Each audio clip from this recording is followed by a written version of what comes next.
અરવલ્લી જિલ્લાના ભિલોડા તાલુકાનું જગપ્રસિદ્ધ શામળાજી મંદિર મેશ્વો નદીના કિનારે નિર્મિત અત્યંત પ્રાચીન આ મંદિરમાં ગદાધરના રૂપે શ્રી કૃષ્ણની સ્થાપના થઈ છે.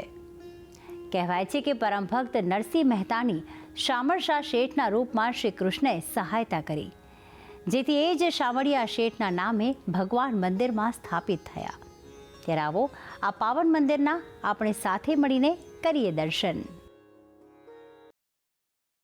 અરવલ્લીની ડુંગરમાળા વચ્ચે નિર્મિત છે શામળાજીનું અતિ પાવન ધામ, જ્યાં દર્શન થાય છે શ્રી કૃષ્ણના ગદાધર સ્વરૂપના.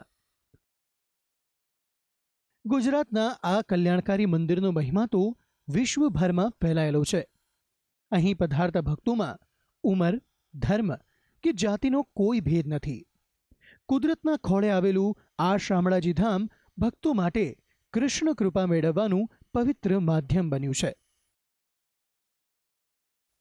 શામળિયાનું આ મંદિર ઉત્તરાભિમુખ કહેવાય છે.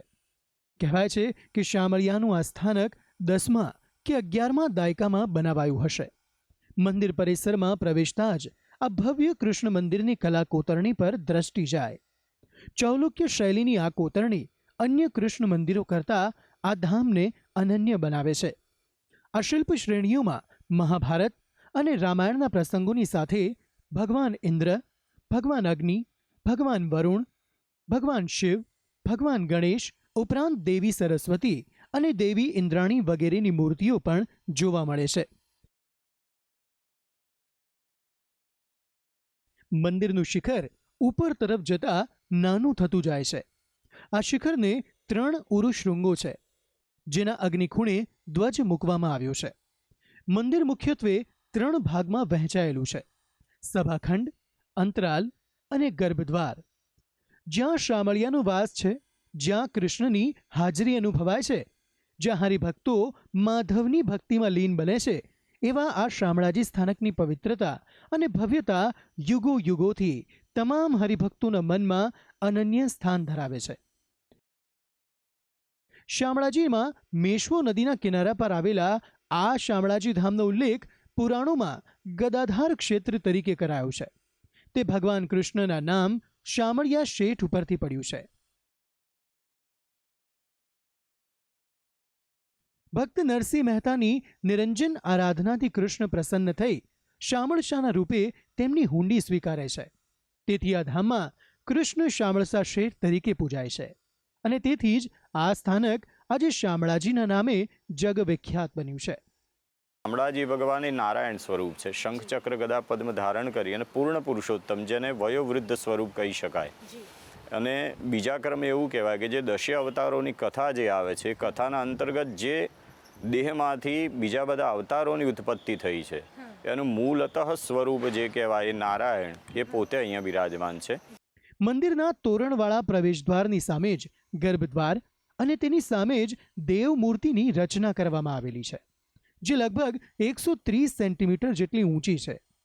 ત્રિદેવમાં જેને સંસારના સંચાલક કહેવાયા છે, એવા શ્રી કૃષ્ણના આ અતિ કલ્યાણકારી સ્વરૂપની સામે જ તેમના વાહન ગરુડજીની પણ પ્રતિમા સ્થાપિત છે. વિશ્વભરમાંથી આવતા ભક્તો અહીં પ્રભુના દર્શન પહેલા ગરુડજી સમક્ષ વંદન કરે છે. ગરુડજીના કાનમાં પોતાની મનોકામના કહે છે. એ જ આશાએ કે ગરુડજી તેમની પ્રાર્થના પ્રભુને જણાવશે અને શામળાજી ભગવાન તેમના પર કૃપા વરસાવશે. અહીં ગર્ભગૃહમાં શ્રી કૃષ્ણનું ચતુર્ભુજ એટલે કે પૂર્ણ સ્વરૂપ બિરાજમાન છે. શ્યામ પાષાણમાંથી નિર્મિત ગદાધરની આ સુંદર પ્રતિમા ભક્તો પર અમી દ્રષ્ટિ વરસાવે છે. હાથમાં ગદા, ચક્ર અને પુષ્પ ધારણ કરી શામળાજી ભગવાન સમક્ષ ભક્તો અનન્ય આસ્થાથી નતમસ્તક થાય છે. કૃષ્ણનું આવું કલ્યાણકારી સ્વરૂપ અન્ય ક્યાંય જોવા નથી મળતું. આ એ જ પૂર્ણ સ્વરૂપ છે જેણે મહાભારતના યુદ્ધમાં અર્જુનને ગીતા જ્ઞાન આપ્યું હતું.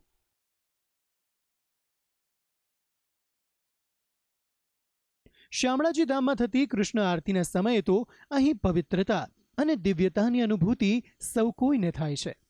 તાળીઓના તાલે ભક્તોના મુખ પર માત્ર કૃષ્ણનું જ નામ રમે છે. શામળાજીની આરતીમાં હાજરી આપવી એ ભક્તો માટે જીવનનો સૌથી ધન્ય પ્રસંગ બની જાય છે.